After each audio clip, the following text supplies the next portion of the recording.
Es una bendición poder estar bien con nuestro Señor. Y ese es el propósito en esta noche al llegar a su casa de oración, y es a través del estudio de su palabra, nosotros poder ser armonizados con su divina voluntad.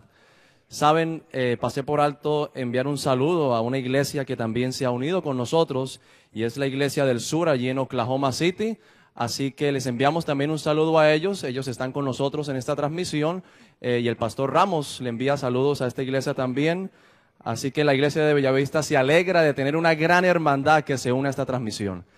Esta noche el hermano Oliver Coronado, quien ministra en la emisora radio La Voz Internacional en Venezuela, ha de presentar el tema El testimonio del testigo fiel. Que el Señor pueda derramar su presencia en cada uno de nosotros y que la palabra de Dios pueda vivificar nuestras vidas y darnos esperanza. Amén.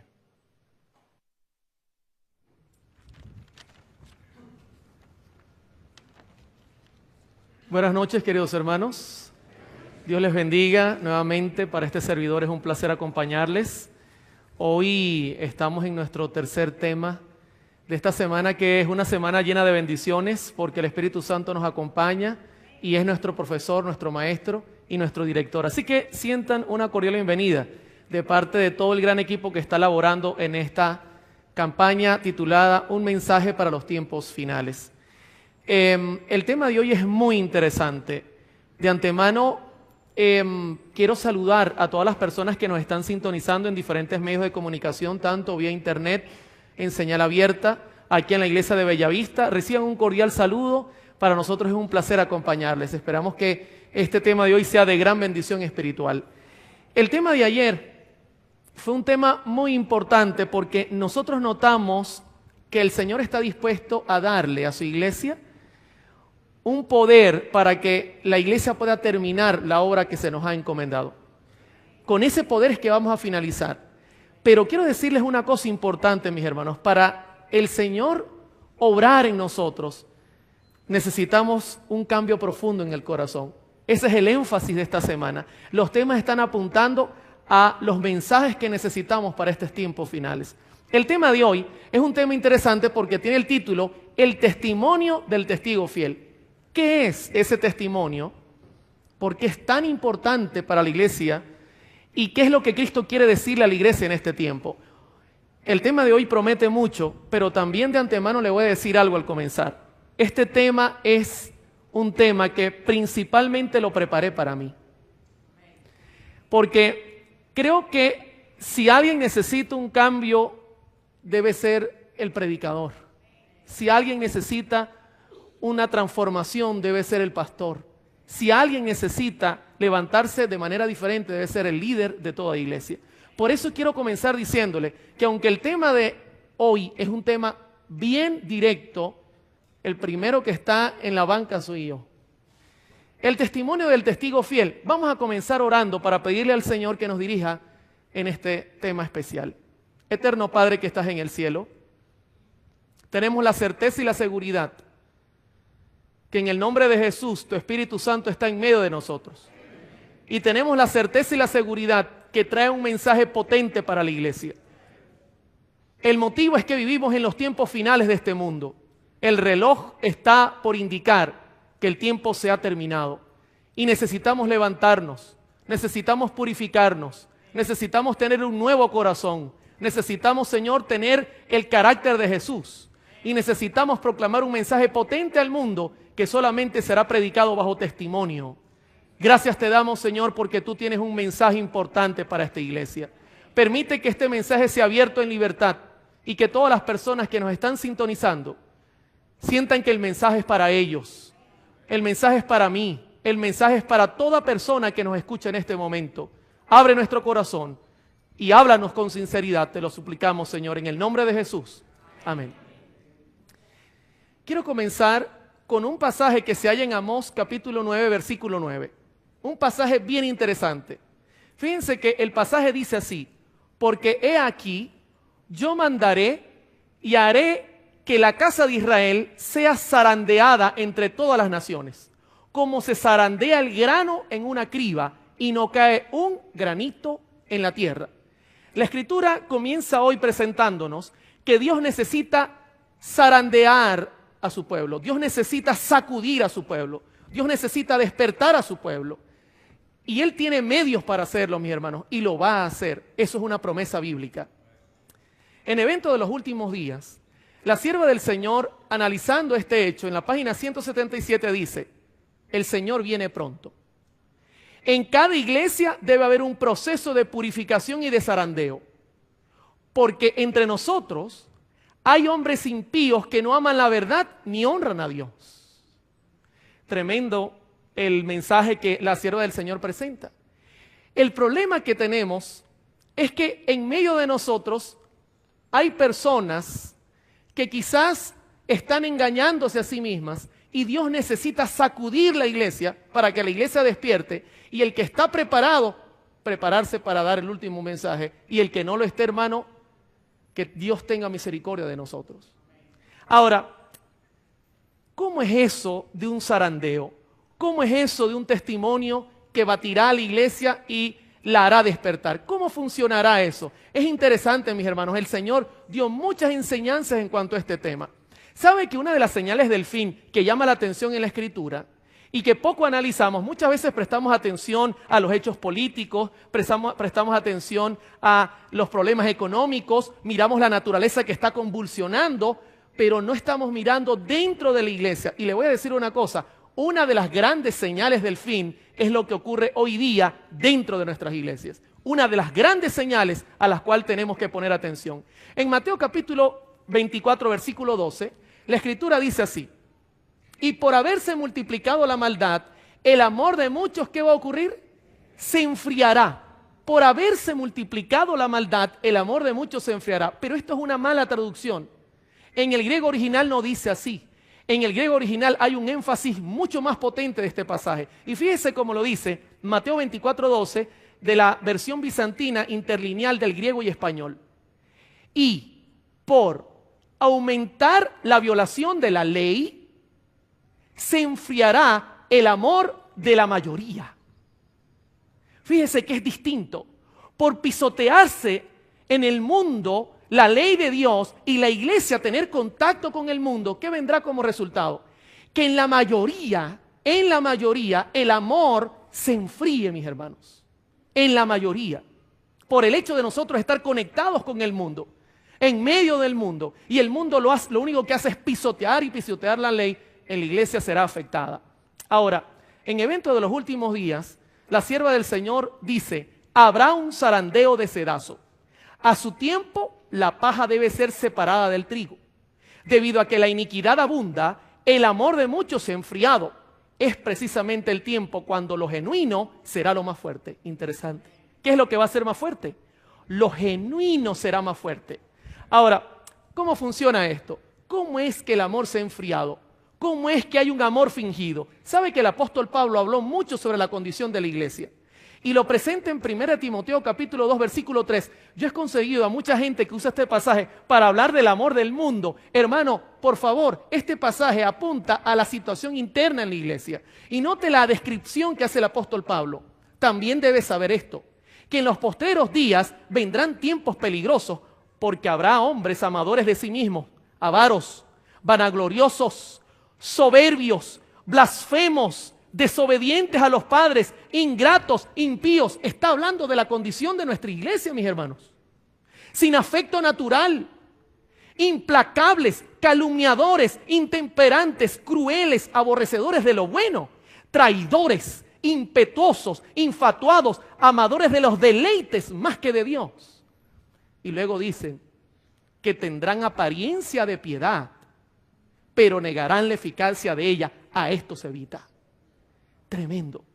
Es una tremenda reprensión de parte del apóstol Pablo. Aparentarán piedad, pero por dentro, en realidad, están viviendo toda la lista que acabamos de nombrar.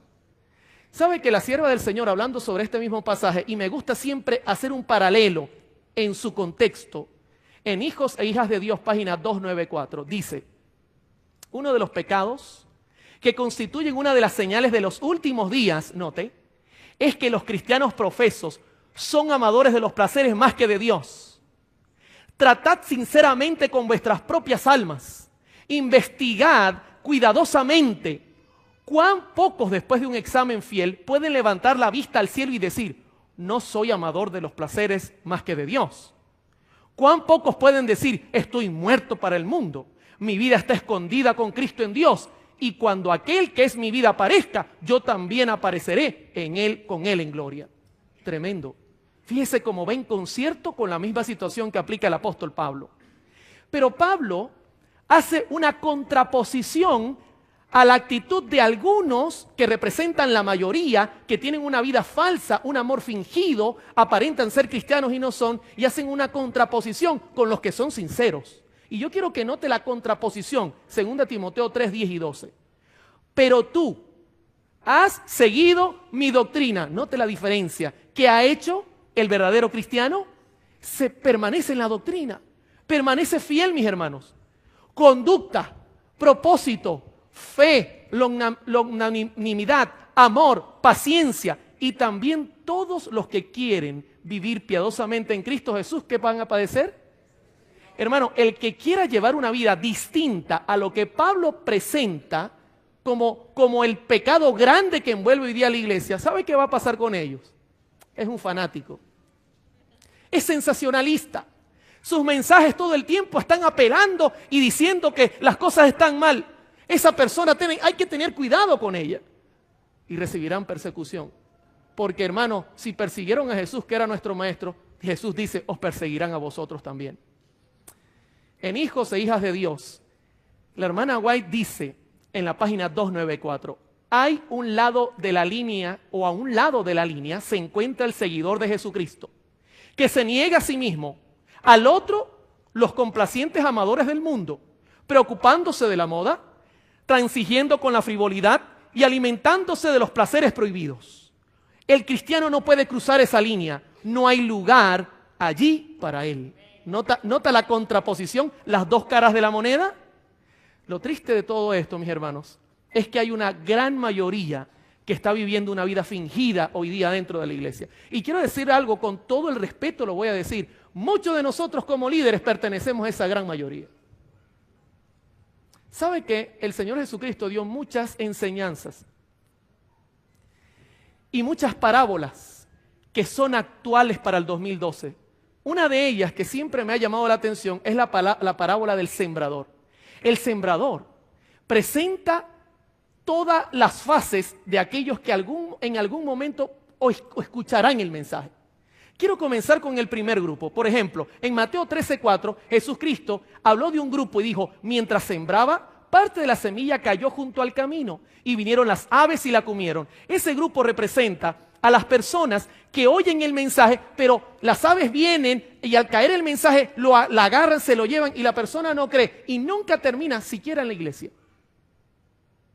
No acepta. Pero es interesante que Cristo habló de un segundo grupo en Mateo 13:5 al 6. Parte cayó en pedregales, donde había mucha tierra. No había, mucha tierra. Y brotó pronto porque no tenía profundidad de tierra. Pero salido el sol se quemó porque no tenía raíz y se secó. Otra parte de la semilla cayó donde había abundancia de piedra. Cuando el arbolito comenzó a tratar de bajar, no consiguió oportunidad porque estaba trancado. Eso representa a personas que escuchan gozosamente el mensaje. Hermano Oliver, tremendo, es una cosa maravillosa, pero no profundizan en la verdad. Se quedan hasta ahí y una vez vienen las dificultades, vienen los problemas. Resulta que una vez que han creído, se van rápidamente. Son de corta duración, dice el Señor. Pero ¿sabe qué? En el tercer grupo se encuentran los que fingen el amor dentro de la iglesia. Y Jesucristo los presentó de esta manera en Lucas 8:14. La que cayó entre espinos, ¿qué representan los espinos en la Escritura? A Jesús se los clavaron en la cabeza. Salieron inmediatamente cuando el pecado entró en la tierra, lo primero que hizo fue salir espinas. Donde yo vivo hay muchas espinas. Es una zona árida, yo digo que ahí debe haber mucho pecado. Está lleno de espinas. Una vez un perro me perseguía y tuve que atravesar un matorral. Pasé como 2 horas sacándome espina por espina en todas mis piernas. Jesucristo dice, la que cayó entre espinos, estos son los que oyen, pero oyéndose, son ahogados por los afanes y las riquezas y los placeres de la vida y no llevan fruto. ¿Sabe que esa traducción está también un poquito débil? Yo voy a usar el original griego para que usted note la diferencia. En Lucas 8:14, leo nuevamente. La que cayó entre espinos, estos son los que oyen, pero oyéndose. Es muy suave esa traducción. Por humai, se apartan, se salen del camino, es la traducción correcta. Ellos, aunque están en el camino, se están apartando del camino. Y la Escritura dice que son ahogados por los afanes y las riquezas y los placeres de la vida y no llevan fruto. Hay una traducción que me gusta mucho, que es la traducción Lenguaje Actual 2002. Dice, las semillas que cayeron entre espinos representan a los que oyen el mensaje, pero no dejan que el mensaje cambie sus vidas, pues viven preocupados por tener más dinero y por divertirse, dice. Hermano, el tercer grupo no se va de la iglesia. El tercer grupo está en la iglesia. El problema de él es que no lleva fruto. Están fingiendo que están en la presencia de Dios. Es una vida fingida. ¿Por qué no llevan fruto? En el Hogar Cristiano, página 474, la sierva del Señor dice, el deseo de excitación y agradable entretenimiento es una tentación y una trampa para el pueblo de Dios y especialmente para los jóvenes. Jóvenes que me están sintonizando a esta hora, que me están mirando en cámara. El diablo tiene un plan. Si la sierva del Señor en su tiempo veía que el entretenimiento era peligroso, ¿cómo será ahora que todo es entretenimiento? Todo gira alrededor del entretenimiento. Los celulares entretienen, las computadoras entretienen, el cine entretiene, el televisor, todo entretiene. Satanás está preparando constantemente seducciones que distraigan las mentes de la obra solemne de preparación para las escenas que están a punto de sobrevenir. Por medio de los agentes humanos, mantiene una excitación continua para inducir a los incautos a participar en los placeres mundanales. Hay espectáculos, conferencias y una variedad infinita de entretenimientos calculados para inducirlos a amar al mundo, y esta unión con el mundo debilita la fe. El otro día me decía una joven, ¿qué tiene de malo que yo vaya para una fiesta? ¿Sabes qué es lo que tiene de malo? Que poco a poco el diablo te está llevando a que tú no ames las cosas santas. Eso es lo que tiene de malo. Que poco a poco tu fe se está debilitando. Eso es lo que tiene de malo. Lo que tiene de malo es que tú estás perteneciendo al grupo que las espinas están ahogando y no estás llevando fruto. Eso es lo que tiene de malo. Pero hay un grupo que es la minoría, al cual Jesús llama la buena tierra. ¿Sabe que en Mateo 13:8 dice, pero parte cayó en buena tierra y dio fruto, cual a 100, cual a 60 y cual a 30 por uno? En palabras del vida del gran maestro, la hermana White explica qué es dar fruto. Y yo quiero que ustedes como iglesia queden claros, hermano, el tema de hoy es vital, porque yo me quiero salvar. ¿Usted se quiere salvar? ¿Sabe qué característica debe tener usted para ser buena tierra? ¿Sabe qué diferencia tenemos que tener nosotros para poder estar en el libro de la vida cuando venga Jesucristo y leer nuestro nombre? Es clara la diferencia. Mire cómo la sierva del Señor magistralmente la presenta. Palabras de vida del gran maestro, página 38. El corazón bueno y recto, mencionado en la parábola, no es un corazón sin pecado. Yo soy un pecador, mis hermanos. Pues se predica el evangelio a los perdidos. Cristo dijo, no he venido a llamar a los justos, sino a los pecadores. Tiene corazón recto el que se rinde a la convicción del Espíritu Santo. Bendito sea el nombre de Dios. Tiene el corazón recto aquel cuya mente recibe la impresión del Espíritu Santo y la persona dice, yo necesito a Jesucristo. Yo necesito un cambio.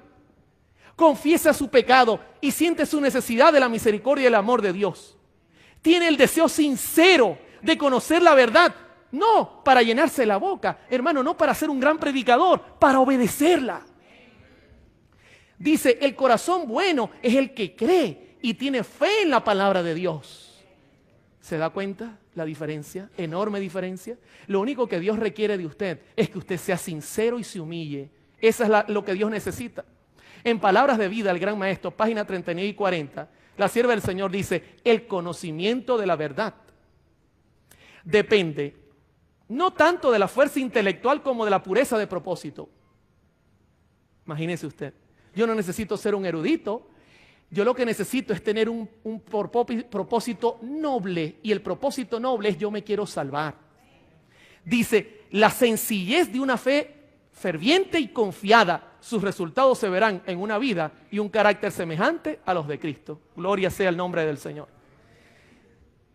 Pero la Escritura no solo presenta esa parábola del sembrador. Le pregunto, ¿hasta aquí cómo vamos? ¿Está notando el cuadro que se nos está armando? ¿Está notando que en la iglesia hay cuántos grupos? ¿Cuántos grupos? 2. El del camino nunca creyó. El de Pedregales, como no profundizó, se fue. El de Espino está entre nosotros. No da fruto, simplemente se sienta y si no le gusta lo que se presenta, se va. Y el de buena tierra es el que está dando fruto y es la minoría. Ahora, Jesucristo presentó otra parábola, que es el trigo y la cizaña. Allí el Señor Jesucristo nos está llevando ya en el filtro a pensar solamente en 2 grupos. En Mateo 13:24 refirió la parábola diciendo, el reino de los cielos es semejante a un hombre que sembró una buena semilla en su campo. Pero mientras dormían los hombres, representa a la iglesia, vino su enemigo y sembró cizaña entre el trigo y se fue. Y cuando salió la hierba y dio fruto, entonces apareció también la cizaña. Y dice en Dios nos cuida, página 94, la sierva del Señor haciendo el paralelo, ¿no tiene Dios una iglesia viva? Tiene una iglesia, pero es la iglesia militante. Y note ahora con lo que agrega, no la iglesia triunfante, 2 grupos. Nos sentimos apenados de que haya miembros defectuosos. Mientras el Señor trae dentro de su iglesia a los que están verdaderamente convertidos, al mismo tiempo Satanás trae a personas que no están convertidas. Mientras Cristo siembra la buena semilla, Satanás siembra la cizaña. Hay 2 influencias opuestas que obran continuamente en los miembros de la iglesia. Hermano, escúcheme, esto es una advertencia para usted que es miembro de iglesia. Una influencia obra para purificar la iglesia. Hermano, esto es palabra de un profeta, no es palabra de Oliver. Yo me estoy escudando en la voz de los profetas. No diga que el hermano Oliver dijo, esto lo está diciendo un profeta actual. Hay un grupo que está interesado en que la iglesia sea purificada, por eso tenemos esta campaña. Por eso hay un énfasis, hermano, de que necesitamos un cambio espiritual. Pero escúcheme bien, dice la cita, y la otra, la corrupción del pueblo de Dios. 2 grupos, mis hermanos. 2 grupos bien claros y definidos. En Mateo 13:27, Jesucristo nos pone la atención de que no nos preocupemos por cómo se va a separar uno del otro. Dice, vinieron entonces los siervos del padre de familia y le dijeron, Señor, ¿no sembraste buena semilla en tu campo? ¿De dónde pues tienes cizaña? Él les dijo, un enemigo ha hecho esto. Y los siervos le dijeron, ¿quieres pues que vayamos y la arranquemos? ¿Saben quiénes son los siervos? Nosotros. Y él les dijo, no sea que al arrancar la cizaña, arranquéis también con ella el trigo.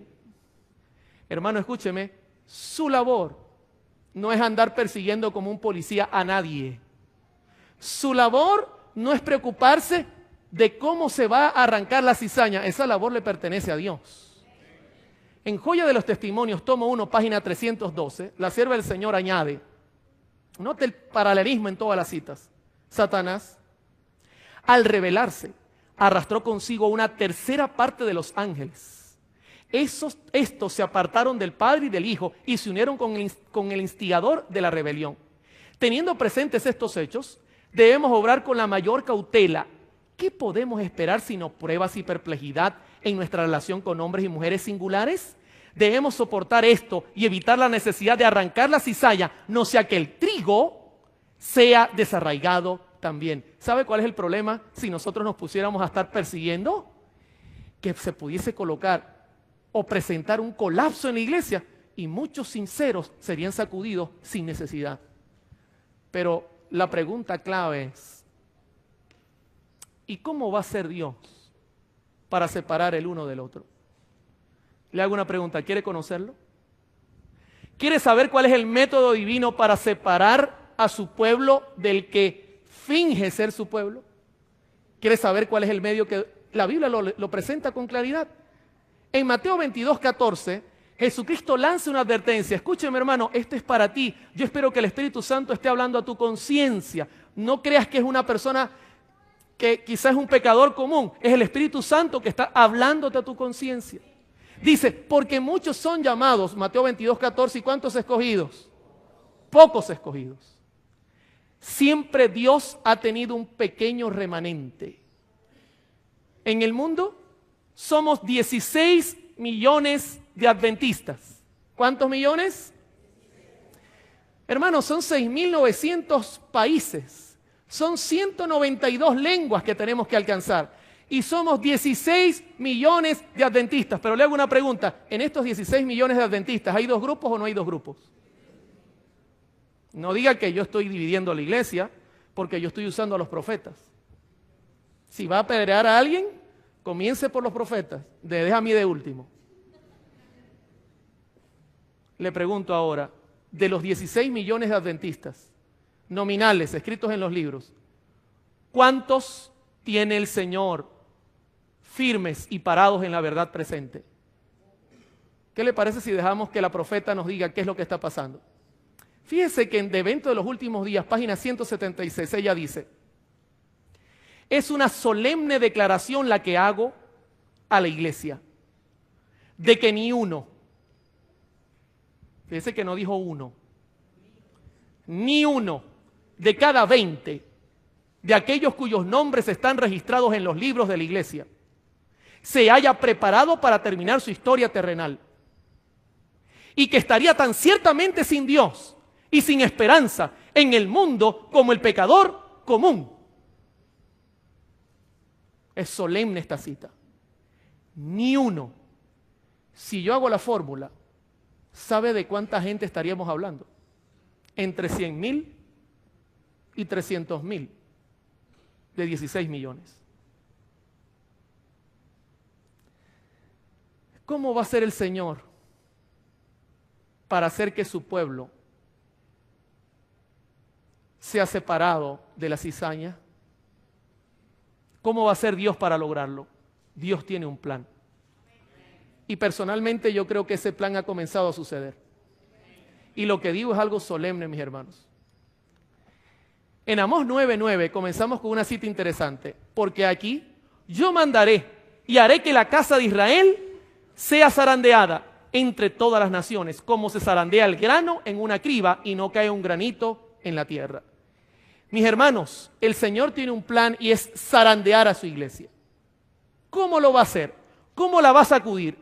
En Juan capítulo 6, la Biblia revela una situación interesante. Cristo, cuando predicaba, lo seguían multitudes. Pregunto, ¿cuántos se alimentaron de los panes y los peces? ¿Cuántas personas? ¿4,000? ¿5,000? Hermanos, ahí no se contaron a las mujeres y a los niños. ¿Cuántas personas le dieron la bienvenida a Jesús cuando entraba a Jerusalén? Miles. Pero quiero decirle una cosa. En los propios días de Jesús, Jesús zarandeó a sus seguidores. Y usted dirá, ¿cómo así, hermano Oliver? Sí lo hizo. Y tal cual lo hizo Jesús, se volverá a repetir. ¿Sabe por qué? Porque se acercaba el Pentecostés. Su iglesia recibiría su poder. Y Jesús necesitaba que quedaran los fieles para recibir su poder. Y Jesús zarandeó a su iglesia. Y usted dirá, ¿cómo lo hizo, hermano Oliver? En Juan 6 presenta la enseñanza. Versículo 51.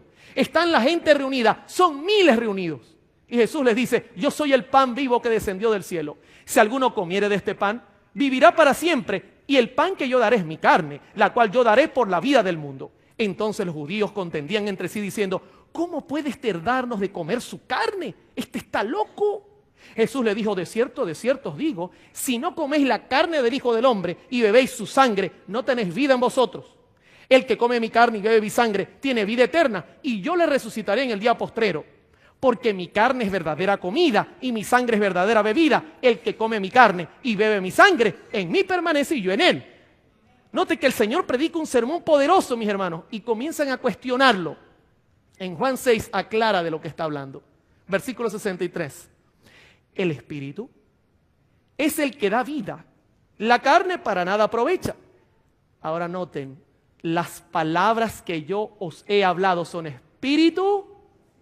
¿Sabe con qué el Señor estaba zarandeando? Con su palabra. Estaba exigiendo cumplimiento de sus enseñanzas. Estaba exigiendo que la gente actuara conforme a lo que él predicaba. Y en Juan 6:66 dice, desde entonces, muchos de sus discípulos volvieron atrás. Esto suena como en la parábola del sembrador, ¿verdad? Se comenzaron a desviar del camino. Y ya no andaban con él. Dijo entonces Jesús a los 12, ¿queréis acaso iros también vosotros? Y noten la respuesta maravillosa de Pedro. Pedro a veces respondía locuras, pero esta vez la pegó. Señor, ¿a quién iremos? Tú tienes palabras de vida eterna. ¿Con qué estaba zarandeando? ¿Con qué comenzó Jesús a hacer división entre sus seguidores? Con la palabra de Dios. Con presentarles la verdad cruda y decir, si ustedes no viven y no permanecen en eso, ustedes no van a seguir conmigo. Fíjense que en Evento de los Últimos Días, página 177, la hermana White presenta este mismo principio. Estamos en el tiempo del zarandeo, en el tiempo en que todo lo que puede ser sacudido, será sacudido. El Señor no disculpará a los que conocen la verdad y no obedecen a sus órdenes en palabras y acciones. ¿Está notando? El zarandeo comenzará con el testimonio del testigo fiel, mis hermanos. Comenzará poniendo a su iglesia en la balanza para saber quién vive la verdad y quién finge vivir la verdad. En Joya de los Testimonios, tomo 1, página 180. La sierva del Señor dice, pregunté, ¿cuál era el significado del zarandeo que yo había visto? Y se me mostró que lo motivaría el directo testimonio que exige el consejo del testigo fiel a la iglesia de la Odisea. Tendrá este consejo efecto en el corazón de quien lo reciba y le inducirá a rebajar la norma. ¿A qué cosa? Ensalzar la norma y expresar claramente ¿qué cosa? La verdad. Hermano, ya se acabó de sacar pañitos suaves. Hermano, usted está bien. Usted no. Necesitamos proclamar la verdad como es, directa. Pero fíjese lo que habrá de contraposición.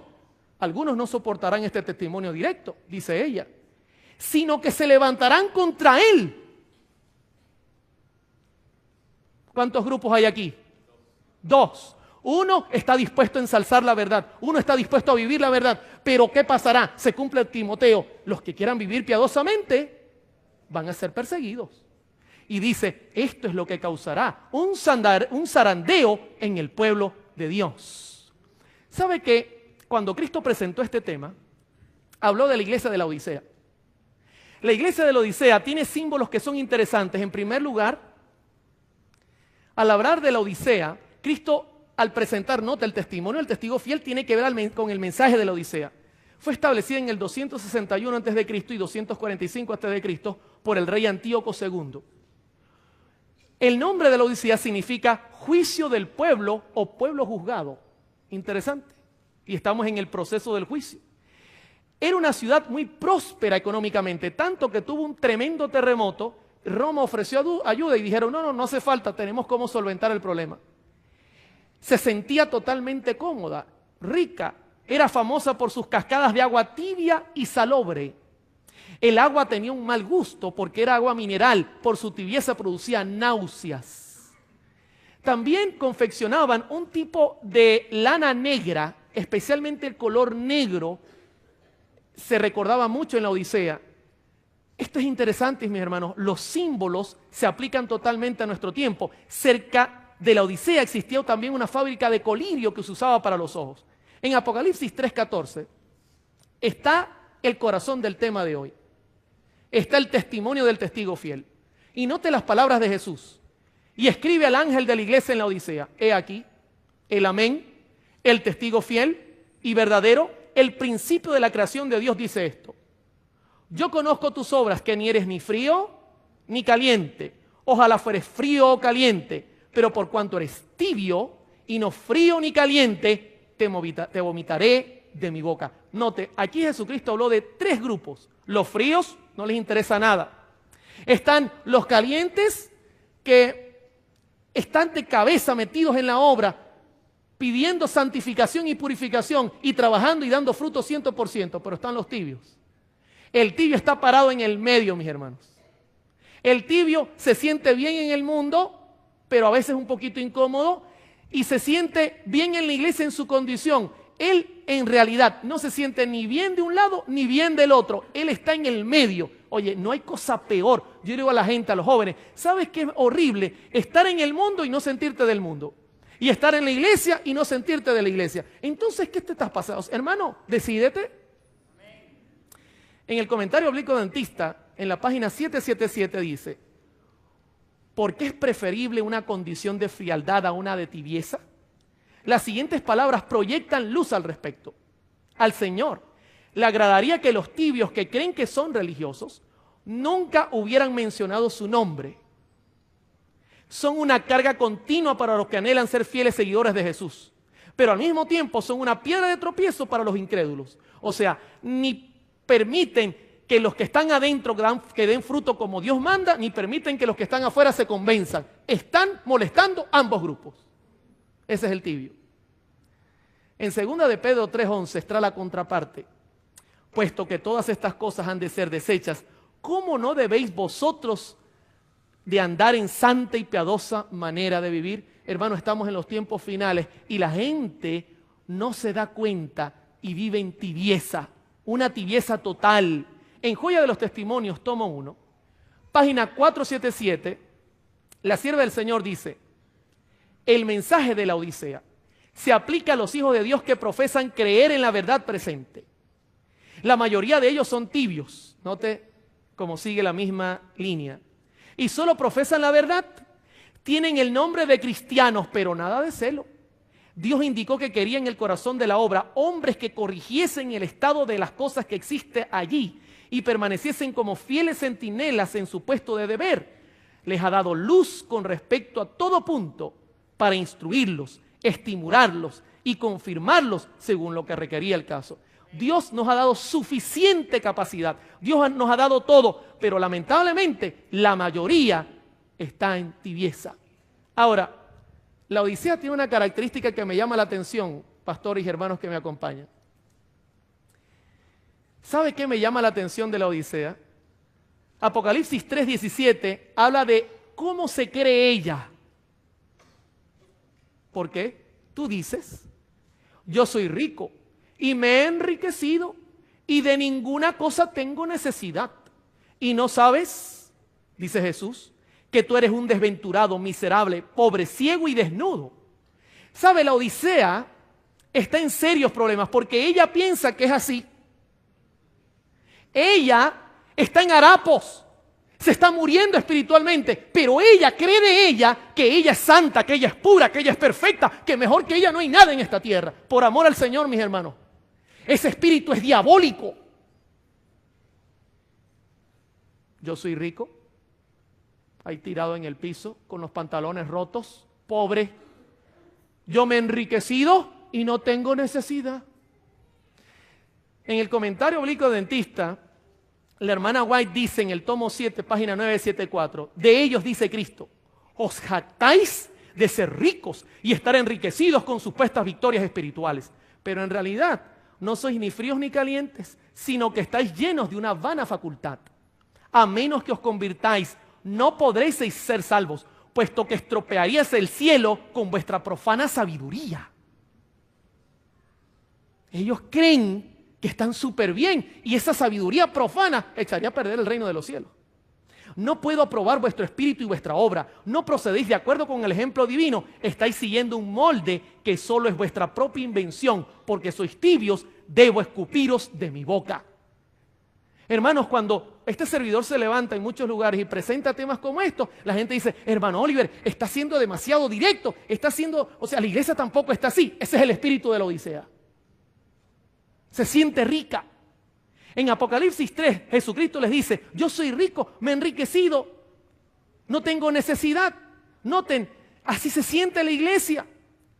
Siente que todo está perfecto, que está ganando miles de almas, que el mundo va a ser prontamente predicado, pero hay una situación interna que se está carcomiendo a la iglesia y lo triste es que no nos damos cuenta de la gravedad del asunto. Se siente rica. Pero sabe una cosa interesante, todo esto se cae delante del testimonio de Cristo. Esta es la verdadera condición. La iglesia es desventurada. La iglesia actualmente tiene una condición miserable. La iglesia actualmente se siente pobre. La iglesia actualmente debe sentir que está ciega, debe sentirse desnuda. Y cualquiera diría, hermano Oliver, pero usted está diciendo cosas duras. La iglesia no está así. Ese es el sentimiento de la iglesia, del testigo fiel. Cree que lo tiene todo y no tiene nada. ¿Sabe qué es lo triste de todo este asunto? Y aquí voy a la gravedad. Este es el punto más grave. Y usted dirá, hermano Oliver, oye, el tema de hoy es bien duro. Recuerden que comencé diciendo que es para mí, que yo soy el primero. En el comentario bíblico dentista, en la página 778 dice, el que no sabe y no sabe que no sabe, casi no tiene esperanza. Esa es la situación de la Odisea. El que no sabe y no sabe que no sabe, no tiene esperanza. El problema de la Odisea es que ella no sabe, pero ella no sabe que no sabe. Déjeme decirle en español. Profesores de música, el otro día estaba grabando, tenía un cantante delante de mí y en un punto específico desafinaba. Tomé el piano, le hice la escala que estaba haciendo y le dije, aquí estás desafinando. Y me dice él, yo no me siento desafinado. Vuelvo a grabar. Puse a grabar, volvió a desafinar, se lo puse. Y dice, yo lo escucho bien. Está desafinado, hermano. Esa nota está fuera de lugar, pero yo la escucho bien. ¿Cómo yo podía corregir el problema? Si él no sabe dónde está el problema, así está la Odisea. La Odisea no sabe que no sabe. La peor situación es que la Odisea se cree bien, se cree rica, pero no sabe que está muy mal, que necesita urgentemente un levantamiento espiritual dentro de ella. La ignorancia de su verdadera condición que caracteriza a los cristianos de la Odisea es un agudo contraste con el certero conocimiento que Cristo tiene de la verdadera condición de sus iglesias. Ella no sabe que no sabe, pero Jesucristo le dice, yo conozco tus obras. Interesante. El Señor conoce mucho más de nosotros que nosotros mismos a nosotros. En esta situación aparece Cristo como un comerciante y trae cosas preciosas para la iglesia. En Apocalipsis 3 dice, por tanto, yo te aconsejo que de mí compres oro refinado en fuego para que seas rico, vestiduras blancas para vestirte y que no se descubra la vergüenza de tu desnudez y unge tus ojos con colirio para que veas. ¿Sabe qué es interesante? El oro refinado en la Escritura, que son símbolos bíblicos, representa, según Santiago 2.5, hermanos míos, oíd, ¿no ha elegido Dios a los pobres de este mundo para que sean ricos en fe y herederos del reino que ha prometido a los que le aman? En Gálatas 5.6, porque en Cristo Jesús ni la circuncisión vale algo, ni la incircuncisión, sino la fe que obra por el amor. En Job 16.10, mas el que conoce mi camino me probará, él conoce mi camino, me probará y saldré como oro. El testigo fiel trae parte de la solución y es que la iglesia se acerque y compre fe y amor de Jesucristo, quien es el único que lo puede vender. Hermano, tenemos que acercarnos a Jesús. El llamado es ser humildes, reconocer nuestra condición, no creernos supercristianos. Hermano, la situación es seria. Tenemos que acercarnos a Jesús y comprar la fe que ofrece. Note que en Joya de los Testimonios dice ella, tomo 1, página 478, la fe y el amor son el oro puro. O las verdaderas riquezas que el testigo fiel les aconseja a los tibios que compren. Porque por ricos que seamos en los tesoros terrenales, toda nuestra riqueza no nos habilita para comprar los preciosos remedios que curan esa enfermedad del alma que se llama tibieza. El oro probado en el fuego que se recomienda aquí es la fe y el amor. Enriquece el corazón porque se ha refinado hasta su máxima pureza y cuanto más se lo prueba, tanto más resplandece. Hermano, nosotros necesitamos acercarnos a la Escritura. Necesitamos estudiar la Biblia, centrarnos en los testimonios que tenemos, dedicar más tiempo. ¿Sabe por qué la iglesia está en la condición actual que está? Porque ha abandonado a los profetas y la Escritura es clara. Si usted abandona a los profetas, el pueblo andará ciego, mi hermano. El pueblo no sabrá qué hacer. Hemos abandonado, estamos leyendo cosas que no valen la pena, perdiendo el tiempo en cosas que no sirven, mientras que deberíamos estar preparándonos para la batalla final. Y la sierva del Señor dice, acérquense a Cristo, compren de Él la fe que vale, que procede de la palabra de Dios. Pero aparte de eso, nos pide comprar vestiduras blancas. En Gálatas 3:27 dice, porque todos los que habéis sido bautizados en Cristo, de Cristo estáis revestidos. En Mateo 22:11, y entró el rey para ver a los convidados, y vio allí un hombre que no estaba vestido de boda. En Apocalipsis 3:4, pero tienes unas pocas personas en Sardis que no han manchado sus vestiduras, y andan conmigo en vestiduras blancas, porque son dignas. ¿Qué representan las vestiduras? En Joya de los Testimonios, tomo 1, la hermana White dice, la vestidura blanca es la pureza de carácter. La justicia de Cristo impartida en el pecador. Es a la verdad una vestidura de tejido celestial que puede comprarse únicamente de Cristo para una vida de obediencia voluntaria. Hermano, la vestidura blanca representa sencillamente acercarnos a Jesús para que Él nos entregue su gracia y su poder y nos vista de blanco. No creer que nosotros podemos, sino confiarnos en su poder como Dios que perdona. Mire, para hacérselo práctico, yo entro a un sitio noticioso, estoy revisando las noticias y de repente puede haber una mujer desnuda allí, puede haber una situación. Yo no puedo confiar en mi poder, yo tengo que confiar en los méritos de Cristo y decir, Señor, ayúdame, soy pecador, perdóname, ten misericordia de mí, vísteme de tu gracia, ayúdame a amar lo que tú amas y aborrecer al pecado. Hermano, es confiar en la obra de Jesús. La iglesia, el problema que tiene es que cree que puede contra el pecado sin Jesús y no sabe que no sabe. ¿Sabe? Aparte de eso, le pide que compre colirio. En Juan 16:8 dice, y cuando venga el Espíritu Santo, convencerá al mundo de pecado, de justicia y de juicio. El Espíritu Santo es el que nos tiene que abrir los ojos para entender lo que está pasando. En Hebreos 5:14 dice, pero el alimento sólido es para los que han alcanzado madurez, para los que por el uso tienen los sentidos ejercitados en el discernimiento del bien y del mal. Hermano, Dios nos pide que nosotros supliquemos al Espíritu Santo que nos abra el entendimiento a través de la Escritura para que podamos discernir qué es lo bueno y qué es lo malo. ¿Sabe el gran problema que hay hoy día? Que no hay discernimiento espiritual. Yo le puedo colocar aquí cualquier cantidad de estilos musicales y preguntar cuál es el estilo musical que Dios quiere para su iglesia. Y unos dirán una cosa y otros dirán otra cosa. ¿Sabe por qué? Porque cada uno decide según lo que cree y no según la Escritura. Ese es el problema, mis hermanos.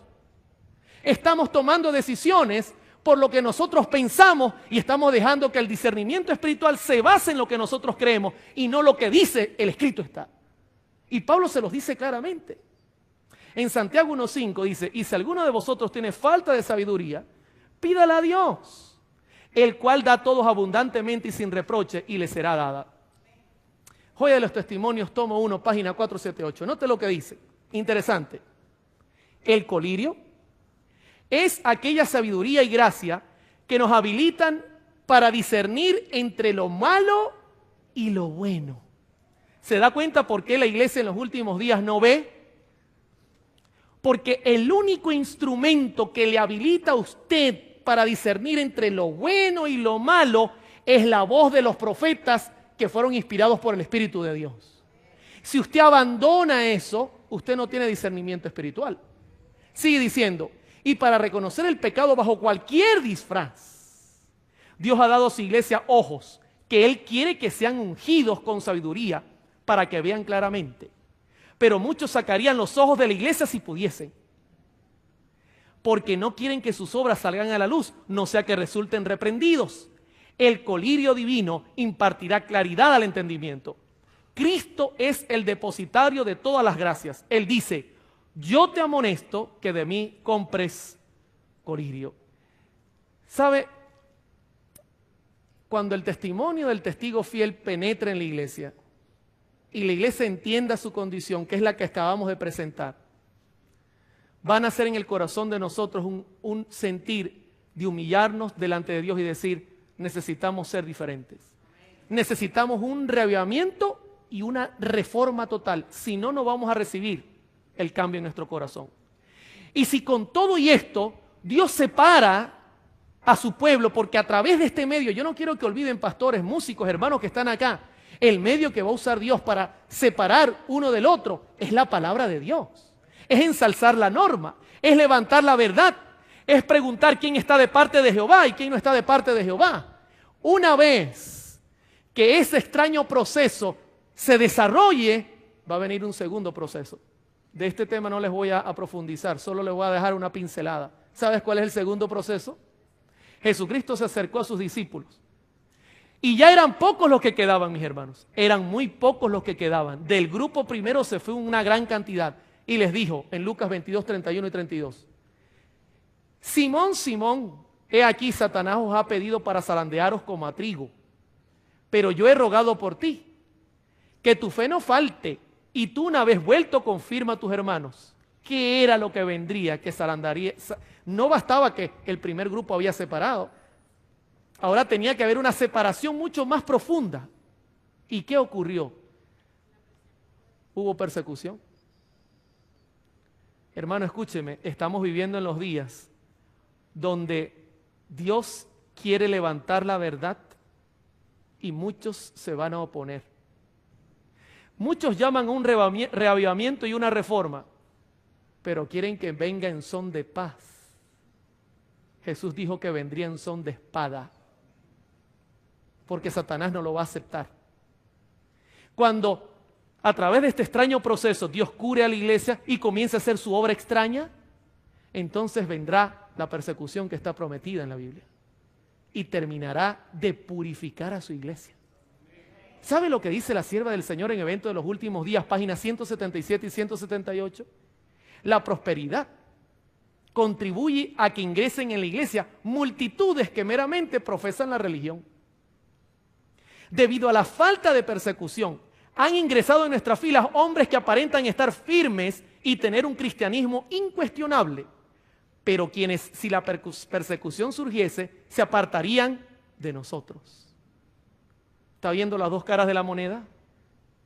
Si hay un zarandeo, vendrá por la palabra del testigo fiel y luego será rematada por la persecución. Interesante. Ahora, quiero terminar diciéndoles que Jesucristo aparece tocando. Y esta noche está tocando tu corazón. Él quiere que tú seas trigo. Él tiene el poder de que si tú tienes una vida de cizaña sin fruto, Él tiene el poder hoy de convertirte en trigo. Pero tú debes aceptar la reprensión.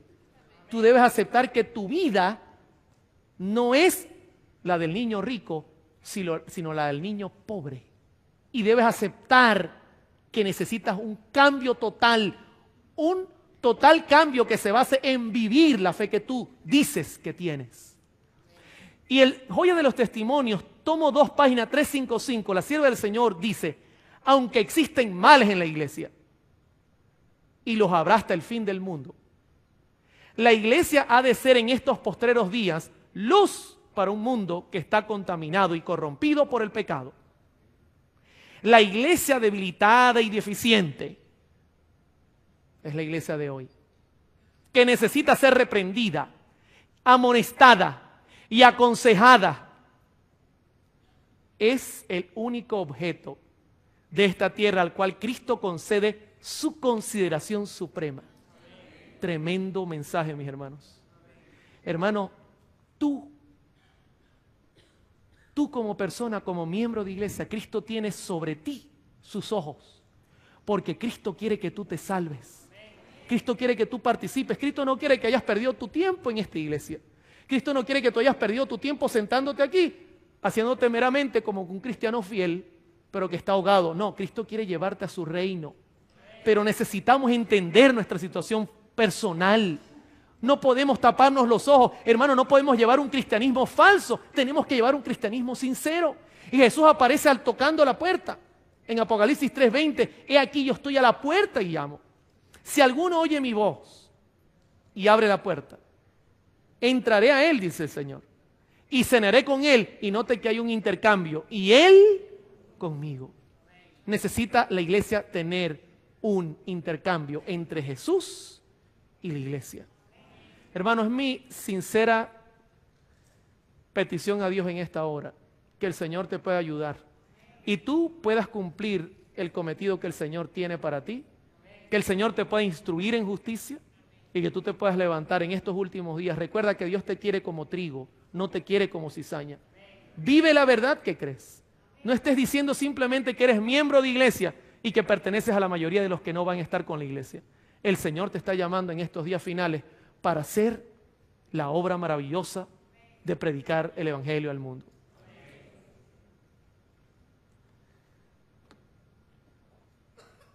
Aunque el tiempo se me acabó.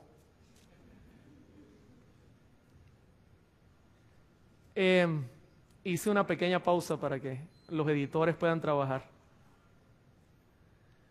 Saben que en 1984 yo era un niño de unos 15 años, entre el 84 y el 86. Y me di cuenta que yo era cizaña en la iglesia.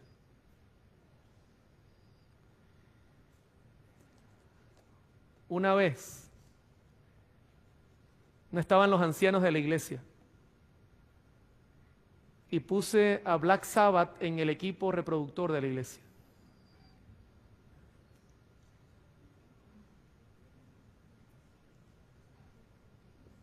Cuando me llevaban a los campamentos, el sábado, pasaba todo el sábado escuchando música rock. Está sonando el reloj, man, está tocando un guaguancó.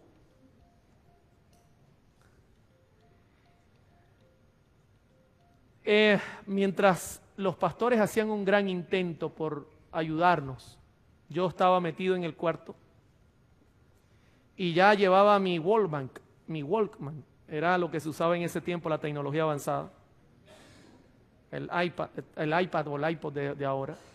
Y ahí pasaba mi tiempo, mis hermanos, escuchando mi rock el mismo día sábado.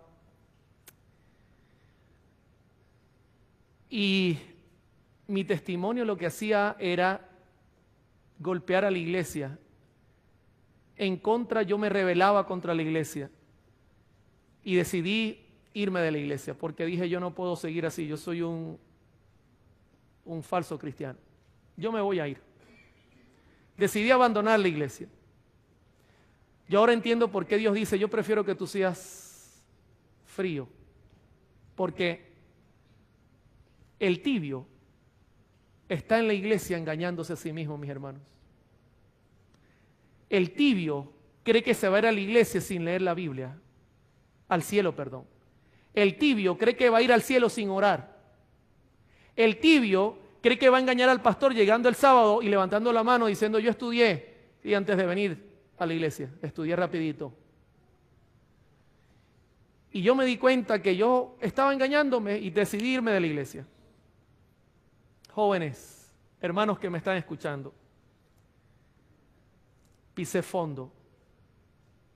En los 14 años que tuve de vida, los viví perdidamente. Cuando yo leo la historia del hijo pródigo, me siento el hijo pródigo. Boté mi vida y pisé hasta el fondo, como músico, como persona, hice cosas que yo espero que el Señor Jesucristo haya borrado de mi expediente. Y cuando pisé ese fondo, me di cuenta que no podía seguir así, que no era feliz. El Señor usó extrañas maneras de atraerme a Él. Cuando decidí volver a la iglesia y darle una oportunidad a Dios, el diablo me había corrompido tanto que yo necesitaba un gran milagro para salvarme. Y llegó un momento en mi vida que seguía yo siendo una persona perdida y tomé en mi mente la consideración de acercarme a Cristo para salvarme. Y quiero decirle algo, no físicamente, pero sí mentalmente tenía una lucha tremenda. Y en la lucha tremenda que tenía, el diablo estaba delante de mí diciéndome, ¿vas a volver a la iglesia? ¿Vas a seguir engañando a la gente de la iglesia? Quédate conmigo. Húndete. no vale la pena lo que vas a hacer, te vas a perder igual. Llega hasta el fondo.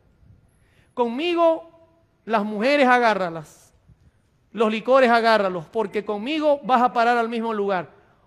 No vivas una vida fingida. Aquí conmigo haz lo que te dé la gana. Porque cuando te presente en el infierno no voy a decir que eres el más buena gente.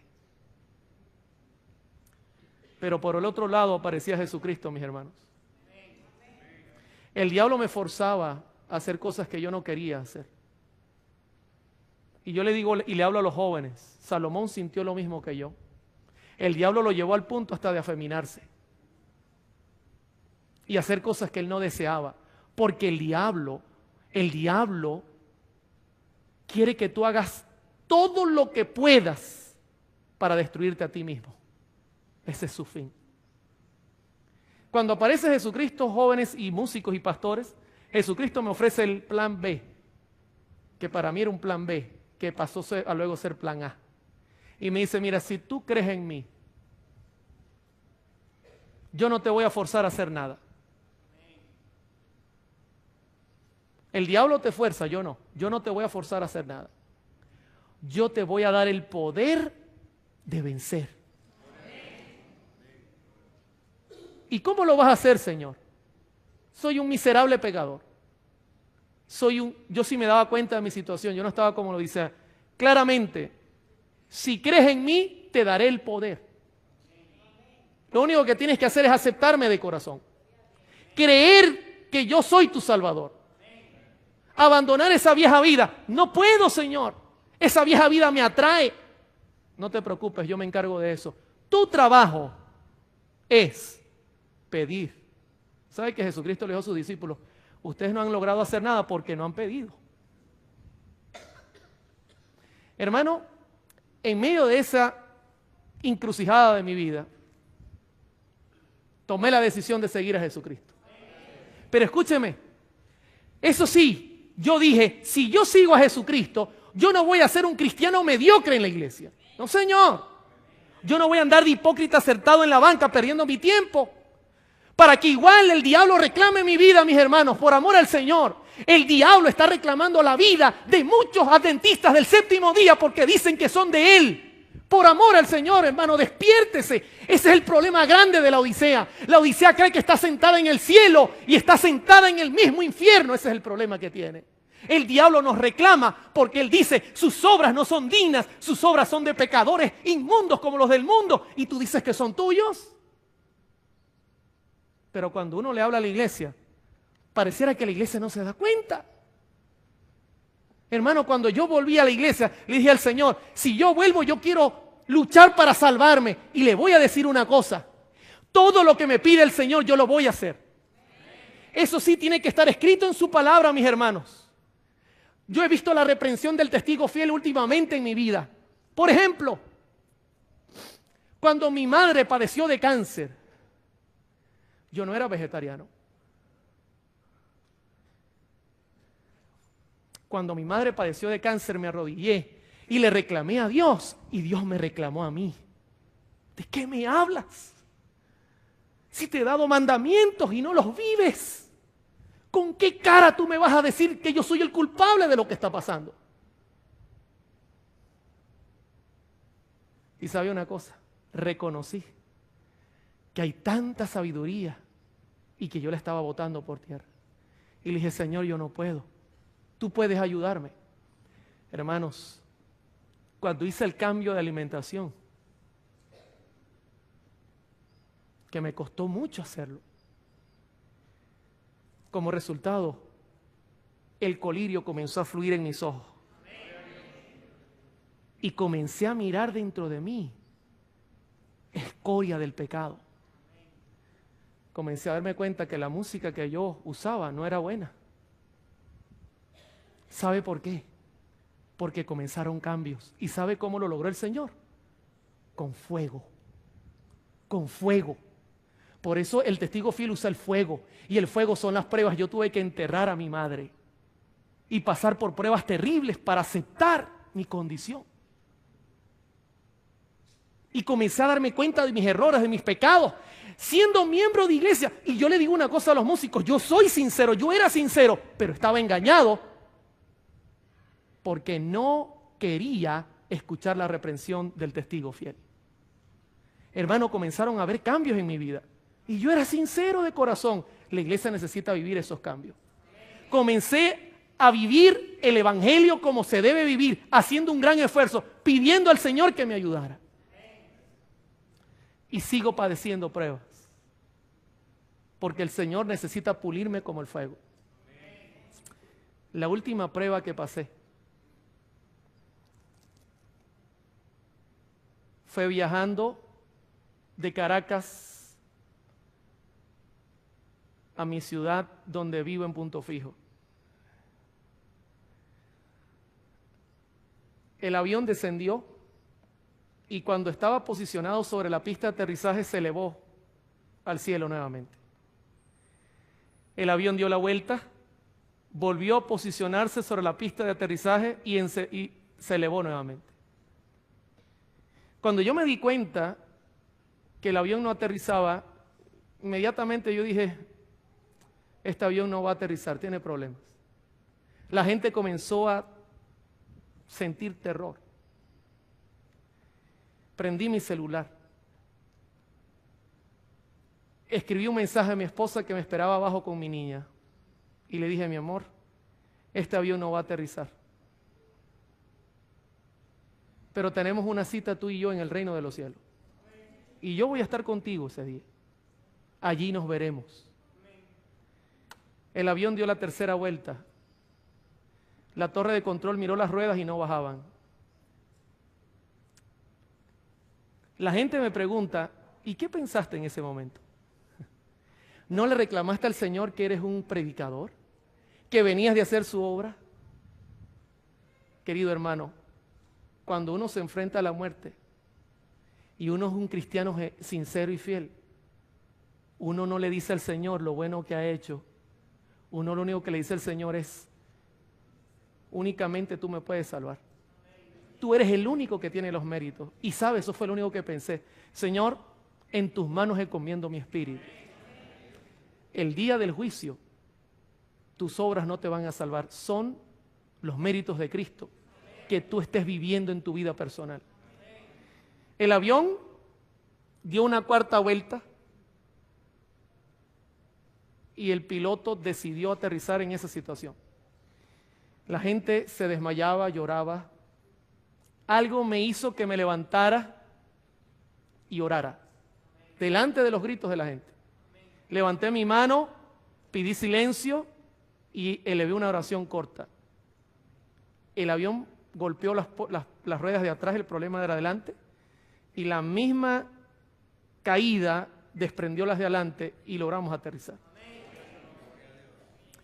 Queridos hermanos, cuando me conseguí con mi familia, me di cuenta que de nada sirve estar en una iglesia cuando tú estás perdido dentro de la iglesia. Yo te animo en el nombre de Jesús a que decidas a quién vas a servir.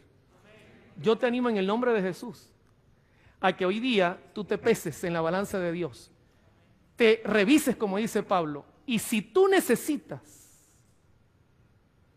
un cambio, obra, porque el amor y el deber son gemelos. No permitas que el diablo venza la batalla que tú estás teniendo. Recuerda que tienes un Salvador resucitado que está en el reino de los cielos, dispuesto a ayudarte para que tú venzas. Confío en el Señor que ese día vendrá y usted será trigo y no cizaña. Hermano, Dios les bendiga y que tengan todos un feliz fin de semana. Gracias por habernos acompañado y que la bendición de Cristo esté con cada uno de nosotros.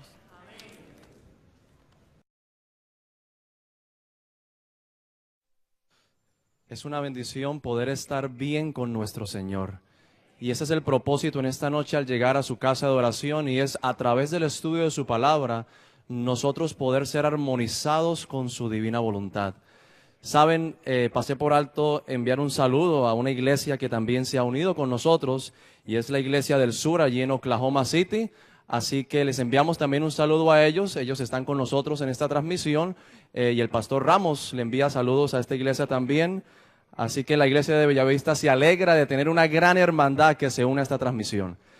Esta noche el hermano Oliver Coronado, quien ministra en la emisora radio La Voz Internacional en Venezuela, ha de presentar el tema El testimonio del testigo fiel.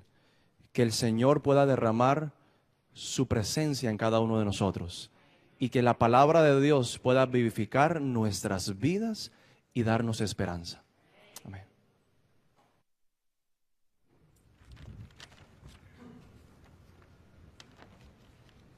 Buenas noches, queridos hermanos.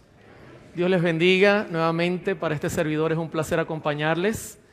Hoy estamos en nuestro tercer tema de esta semana, que es una semana llena de bendiciones, porque el Espíritu Santo nos ha dado testimonio.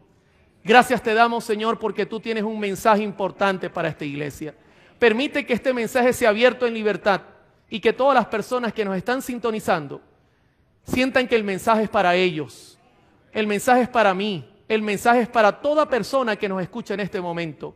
Abre nuestro corazón y háblanos con sinceridad, te lo suplicamos, Señor, en el nombre de Jesús. Amén.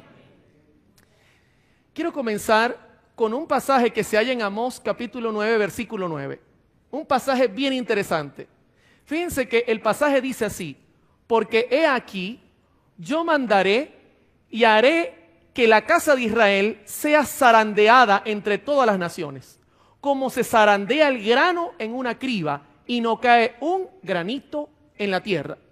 La Escritura comienza hoy presentándonos que Dios necesita zarandear a su pueblo. Dios necesita sacudir a su pueblo.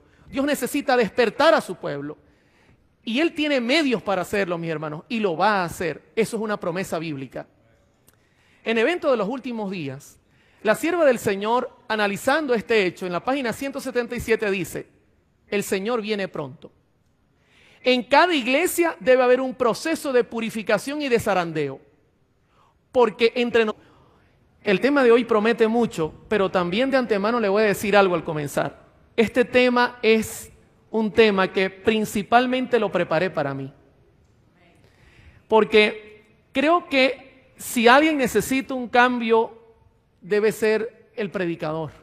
Si alguien necesita una transformación, debe ser el pastor. Si alguien necesita levantarse de manera diferente, debe ser el líder de toda iglesia. Por eso quiero comenzar diciéndole que aunque el tema de hoy es un tema bien directo, el primero que está en la banca soy yo. El testimonio del testigo fiel. Vamos a comenzar orando para pedirle al Señor que nos dirija en este tema especial. Eterno Padre que estás en el cielo, tenemos la certeza y la seguridad que en el nombre de Jesús tu Espíritu Santo está en medio de nosotros. Y tenemos la certeza y la seguridad que trae un mensaje potente para la iglesia. El motivo es que vivimos en los tiempos finales de este mundo. El reloj está por indicar que el tiempo se ha terminado. Y necesitamos levantarnos, necesitamos purificarnos, necesitamos tener un nuevo corazón. Necesitamos, Señor, tener el carácter de Jesús. Y necesitamos proclamar un mensaje potente al mundo que solamente será predicado bajo nosotros. Hay hombres impíos que no aman la verdad ni honran a Dios. Tremendo el mensaje que la sierva del Señor presenta. El problema que tenemos es que en medio de nosotros hay personas que quizás están engañándose a sí mismas y Dios necesita sacudir la iglesia para que la iglesia despierte, y el que está preparado, prepararse para dar el último mensaje, y el que no lo esté, hermano, que Dios tenga misericordia de nosotros. Ahora, ¿cómo es eso de un zarandeo?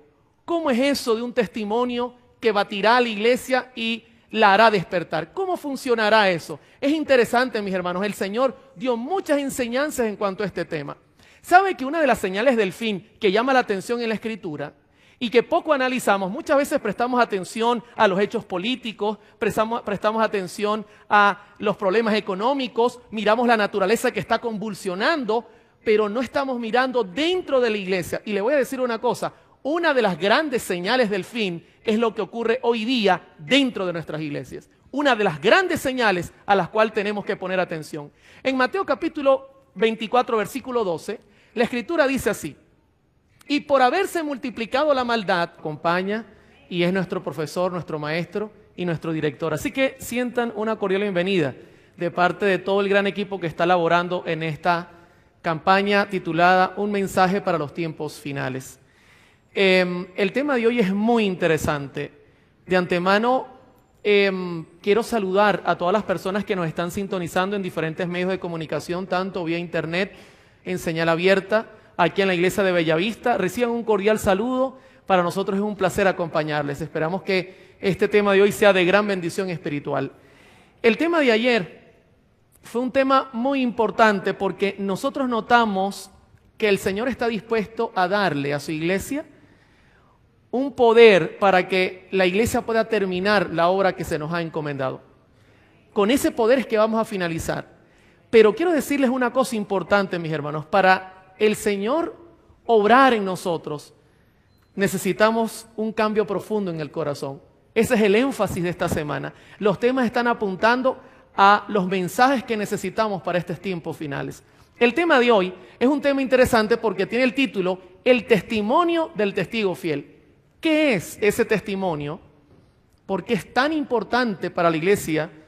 ¿Y qué es lo que Cristo quiere decirle a la iglesia en este tiempo?